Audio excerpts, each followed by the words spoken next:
మిథున రాశి వాళ్ళకి జాబ్ రీత్యా ఏ ప్లానెట్ నవగ్రహాల్లో మీకు పనికొస్తుందో తెలుసుకుందాం. మనకి 9 గ్రహాల రీత్యానే జాబులు, వృత్తులు ఎంచుకోవడం జరుగుతుంది. అందులో ముఖ్యంగా మనకి మిథున రాశి వాళ్ళకి మూడో రాశి కాబట్టి, మిథున రాశి వాళ్ళకి జాబ్ ప్లానెట్ ఎవరు? జాబ్ మనకి ఎవరిస్తారని తెలుసుకోవాలి. మన జాతక చక్రం రీత్యా మన జాతకంలో ఉన్నటువంటి గ్రహాలు 9లోనూ కూడా మనం చేసే వృత్తికి కారణం ఎవరు అని తెలుసుకుంటే గురుడేమన్నా. గురుగ్రహం ఈ మిథున రాశి వాళ్ళకి జాబ్ ఇస్తారు. గురుడు గనుక మన జాతకంలో బాగుంటే మిథున రాశి వాళ్ళకి బ్రహ్మాండమైనటువంటి గవర్నమెంట్ జాబ్ చేస్తారు. అలాగే మంచి హానరబుల్ జాబ్స్, అంటే 100 మందికి జాబులు ఇచ్చేటటువంటి, అంటే జాబులు చేసే వాళ్ళ యొక్క పైన వీళ్ళు ఉంటారు. అంటే వీళ్ళే శాసిస్తూ ఉంటారు. అదే కనుక వీళ్ళకి ఈ మిథున రాశి వాళ్ళకి గురుడు సరిగ్గా లేకపోతే, అంటే జాతకంలో జాబ్ ప్లానెట్ శత్రుస్థానంలోనో లేకపోతే అష్టమ స్థానంలోనో లేకపోతే పాపగ్రహంతో కలిసి వ్యయంలో ఉంటే కనుక జాబ్ బ్రహ్మాండంగా చేస్తూ ఉంటారు, కానీ అందులోంచి వచ్చేటటువంటి అమౌంట్స్ వీళ్ళ చేతికి రావు. అంటే సిమ్టమ్స్ చెప్తున్నాను మీకు. జాబ్ అనే టాపిక్లోనే ఇంకా చాలా టాపిక్స్ ఉంటాయి, కానీ మీకు జాబు, వృత్తి, వ్యాపారం ఇలాంటి దాంట్లో కర్మ అంటారు దీన్ని. కర్మ అంటారు అంట. కావేరు కావేరు. కర్మ అంటే మనం చేసే పని, కర్మ అంటే మనం ఇబ్బందులు పడుతున్నటువంటి చికాకులు కర్మ అంటాం. కాబట్టి ఈ జాబ్ రీత్యా ఏదైతే ప్లానెట్ ఉందో గురుడు బాగుంటే వీళ్ళందరికీ కూడా మంచి జాబ్ చేస్తారు. మీరే అధికారిగా ఉంటారండి. ఇంకా అంటే జాబ్లో మంచి అధికారం సంపాదిస్తారు. ఒకవేళ జాబ్లో ఈ మిథున రాశి వాళ్ళు ఎవరైతే చేస్తున్నారో వాళ్ళు కనుక జాబ్లో సరిగ్గా లేకపోతే ఏం రెమెడీ చేయాలి?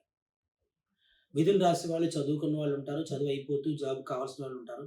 అలాగే జాబ్ కోసం ఎదురు చూస్తూ ఉన్న వాళ్ళు ఉంటారు. తను అనుకున్నటువంటి టార్గెట్ సంపాదించాలని చూస్తూ ఉంటారు. లేకపోతే మిథున రాశి వాళ్ళు వ్యాపారం చేసేవాళ్ళు ఉంటారు, వ్యవసాయం చేసేవాళ్ళు ఉంటారు, హోటల్ పెట్టుకుని నడిపించుకున్న వాళ్ళు ఉంటారు, మెకానిక్స్ ఉంటారు, సంగీత విద్వాంసులు ఉంటారు, రచన చేసేవాళ్ళు ఉంటారు, మ్యాథ్స్, సైన్స్ లెక్చరర్స్ ఉంటారు.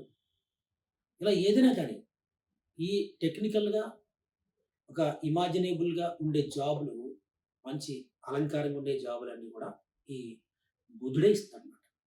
అంటే బుధుడు ఈ రాశికి అధిపతి, గురుడు జాబ్ కారకుడు. కాబట్టి ఈ జాబ్ కారకుడు ఎప్పుడైతే బాగుంటాడో మనందరికీ కూడా జాబ్ బాగుంటుంది మిథున రాశి వాళ్ళకి.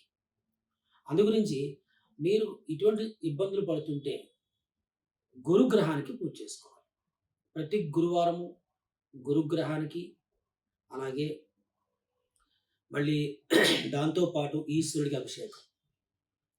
అంటే గురుగ్రహానికి నవగ్రహాల్లో పూజ చేసుకుని గురుస్తోత్ర పారాయణతోటి, అష్టోత్తరాలతోటి, అలాగే పూజ అంతా అయిపోయిన తర్వాత దీపారాధన మొట్టమొదట, తర్వాత కొబ్బరికాయ కొట్టి నీళ్లు పొయ్యడము, తర్వాత ఆయనకి అభిషేకించడము, అభిషేకం అయిపోయిన తర్వాత శనగలతోటి అష్టోత్తరం చేయడం, ఆ తర్వాత కుదిరితే ఎల్లో కలర్ పూలమాల, అంటే పచ్చని పూలు ఆకు, పసుపు పచ్చని పూలమాల వేయడం, వస్త్రం కట్టడం, తర్వాత ఆ పూజ అంతా అయిపోయిన తర్వాత శనగలు దానం ఇవ్వడం, ఆ తర్వాత బయటకు వచ్చి కాళ్ళు కడుక్కుని దక్షిణామూర్తి స్వామి వారికి అభిషేకం చేయించాలి.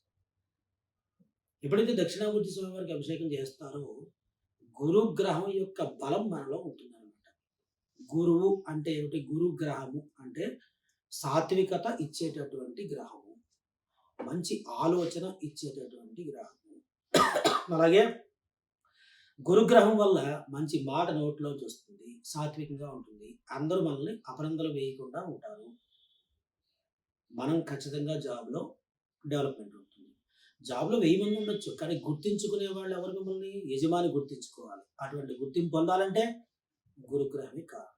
కాబట్టి గురుడికి పూజ చేసుకోండి, మంచి జాబులు అభివృద్ధి చెందండి అని చెప్పి తెలియజేస్తున్నాం.